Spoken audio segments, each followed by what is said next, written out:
Thank you for being here today. How many people have digestive problems? I'd have to say that almost at some level is the cornerstone of the natural products world. I'm Dr. Marcus Laux. I've had several decades of clinical practice, several decades of traveling the globe looking at the best natural products. And in practice, if somebody had one symptom, I would look to treat and find the issue. If they had more than one symptom or problem, we always address the digestive tract. And we're going to talk today about food intolerance, completely misunderstood, always misdiagnosed, undertreated, ineffectively treated, and we have a product now that comes out of Europe that will address the main issue of why people have problems with food from the scientific side, so we can correct it, fix it, and change people's life like it never been possible before. If I had this in my practice, it would have changed everything. Because even in the naturopathic community, where we have probably focused on this more than anybody else, we were ineffective except for avoidance and strengthening the digestive tract itself. It's said that over 30 million people have food intolerance. I believe that's markedly too little. I would say as much as 1 in 4 of us to maybe 2 out of 4 of us will have problems with food intolerance in one way or another. And we're going to talk about this because food intolerance is not an allergy. Some people think they know what a food intolerance is, and I'm going to show you that there are many mechanisms of why we have an intolerance to food. Several things in modern life make it worse. Far worse than food allergies are food intolerance. Now, I want to be clear. A food allergy can be deadly. No two ways about it. A food intolerance is rarely fatal. Matter of fact, I've never heard of a time when it was fatal. A food allergy can be fatal. But in the scheme of things, take all the food allergies combined, literally the fixed food allergies that have been diagnosed by serum testing, far more problematic for more people is food intolerance. And what do people do? Most people say, I've got a food allergy or food intolerance, they avoid a food. But they still have symptoms. And after years, they end up eating, all I can eat, doctor, is ginger ale and saltines. But you know that, right? They end up starting to avoid foods. And they think they're well, but then they get less and less able to eat more foods, and they think they have a problem. One time they have their salami, they have problems, they don't eat it. Then they'll eat something else and have the same issue, and then they don't know. What is making them feel bad? And usually they think it's an allergy when it's not. And we're going to talk about the differences of that. Adverse reaction to food. Food should be our nourishment. When food causes a reaction, there is an issue. The first way could be toxic, could be food poisoning, or could be a chemical. We're not going to talk about that. We're going to talk about the non-toxic adverse reactions to food. And that is going to come from either an honest food allergy where the immune system is involved, or we're going to talk about non-immune mediated, and that's us. A food intolerance has no immunologic component, okay? A food allergy has the immune system involved.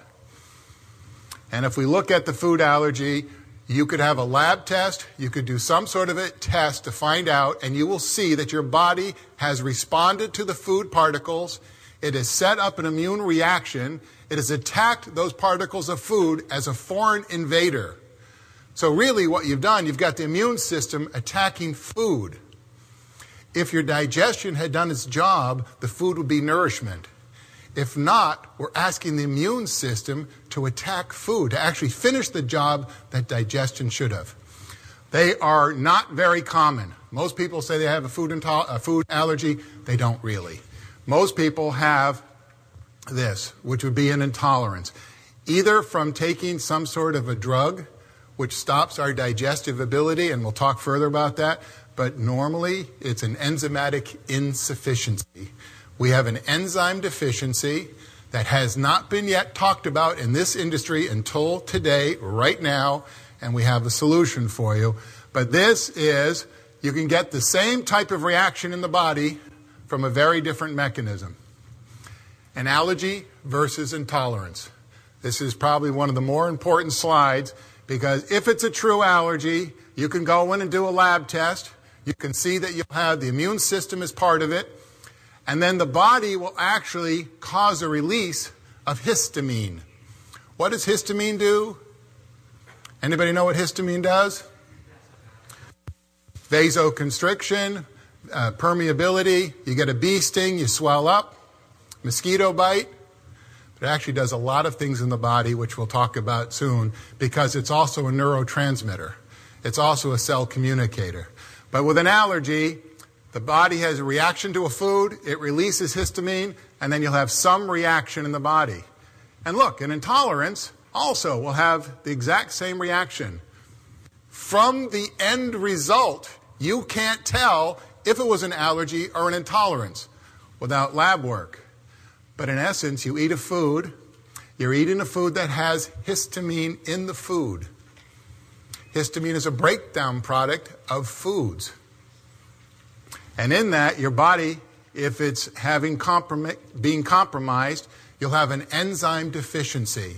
So you'll not have enough of the enzyme to break down the histamine. Histamine gets in the body and can cause almost any symptom that you're experiencing. Almost any symptom. And we'll talk about that from asthma to migraines, from diarrhea to dysmenorrhea.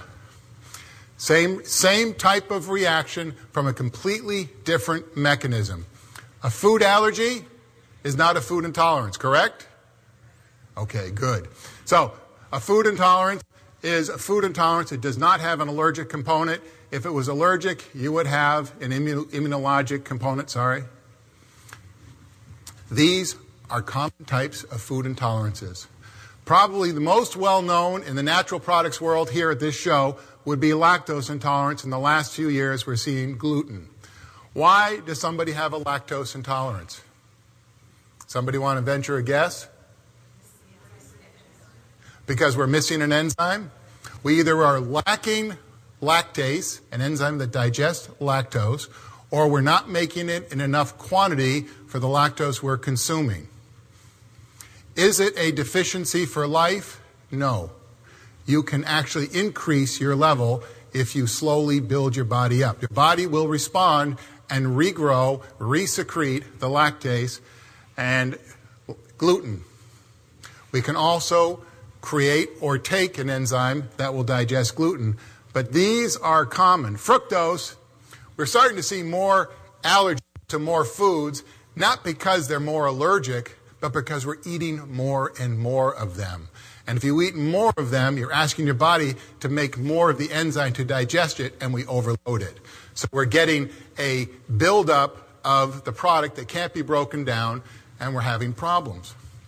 Lactose. What are the symptoms of lactose intolerance? All in the GI tract. Gas, bloating, lethargy. Same with gluten. Unless it's severe, then you have celiac disease, but it's all in the GI tract. Fructose, the same thing. All the symptoms are in the GI tract. Today, you're going to learn about histamine intolerance. And histamine intolerance is one that is not limited to GI tract. Because histamine is a highly active and reactive substance that can work in almost any tissue in the body because it's in almost every tissue in your body now. And if it becomes imbalanced or if it becomes sensitized, it can cause symptoms throughout every organ system, and I'll show you a slide with that. So this is the food intolerance that dominates when we talk about food intolerance.